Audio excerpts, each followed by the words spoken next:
നമസ്കാരം. Daily news ശുഭദിനത്തിലേക്ക് സ്വാഗതം. ഓരോ തിരഞ്ഞെടുപ്പും ഓരോ സമയം സ്വീകരണവും നിരാകരണവുമാണെന്ന് പറയുന്നത് എന്തുകൊണ്ടാണ്? ഇന്നത്തെ ശുഭദിന ചിന്തയിലേക്ക്. ഡെയിലി ന്യൂസ് ശുഭദിനം നിങ്ങൾക്കായി അവതരിപ്പിക്കുന്നത് അമൃത് വേണി ഹെയർ എലിക്സിയർ. ആഗ്രഹിച്ചതെല്ലാം നേടിയിട്ടും ജീവിതത്തിൽ സന്തോഷമില്ല എന്ന പരാതിയുമായി അയാൾ തന്റെ ഗുരുവിന്റെ അരികിലെത്തി.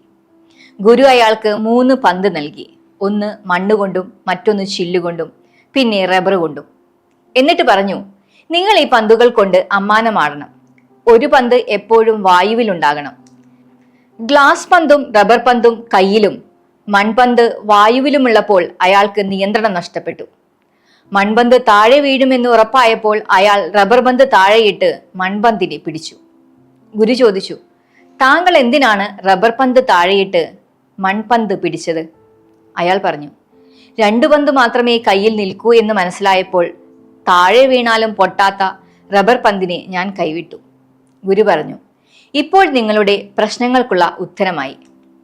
മൺപന്ത് കുടുംബവും ചില്ലുപന്ത് തൊഴിലും റബ്ബർ പന്ത് ആഡംബരവുമാണ്. റബ്ബർ പന്തിന് 3ാം സ്ഥാനം നൽകുക. പലതരം സാധ്യതകളുടെ ഇടയിലൂടെയാണ് നാം നടന്നു നീങ്ങുന്നത്. എന്തിനെ സ്വീകരിക്കുന്നു, എന്തിനെ തിരസ്കരിക്കുന്നു എന്നതാണ് സഞ്ചരിക്കുന്ന ദൂരത്തിന്റെയും എത്തിച്ചേരുന്ന സ്ഥലത്തിന്റെയും ഗുണനിലവാരം തീരുമാനിക്കപ്പെടുന്നത്. ഓരോ തിരഞ്ഞെടുപ്പും ഒരേ സമയം സ്വീകരണവുമാണ് നിരാകരണവുമാണ്. പലതിൽ നിന്നും ഒന്നിനെ എടുക്കുന്നത് പോലെയല്ല ഇഷ്ടമുള്ള പലതിൽ നിന്നും ഒന്നിനെ സ്വീകരിക്കുന്നത്. സമചിത്തതയെ കൈവെടിയാതെ നമുക്ക് തിരഞ്ഞെടുക്കാൻ പഠിക്കാം. ശുഭദിനം.